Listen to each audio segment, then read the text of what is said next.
So we're going to make a bechamel, which is a sauce that has butter, flour, and milk in it.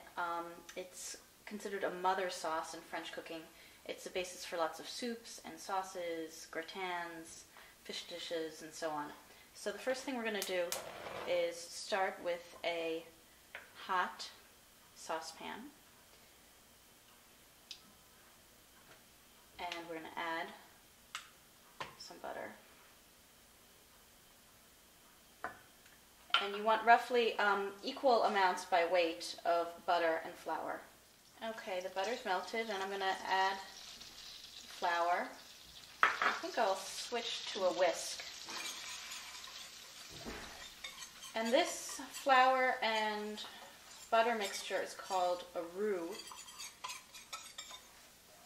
And for bechamel, you don't want the roux to get very dark. You just want it to be well blended. And you cook it over a medium heat for just a minute or so to get that raw flouriness out of it. Okay, and then I'm going to add in my milk. Some people heat the milk up and steep any aromatics in it beforehand. I just add, room temperature or cold milk and then heat it up with the flour. I don't think it really makes a difference. It just takes a little bit longer now for this to get up to a simmer. But what I'm going to do is put in my aromatics, in this case a bay leaf, and a little grating of fresh nutmeg. Just a little bit.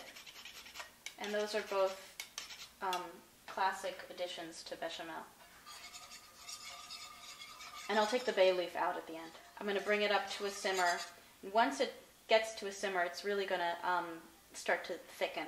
So it's really only been barely 5 minutes, and it's already simmering and starting to thicken. I'm using my silicone rubber spatula to scrape the sides down because it's really starting to cling to the sides. There are different bechamels, different bechamel thicknesses. For croquettes, you can use a really thick bechamel that's more like the consistency of mashed potatoes.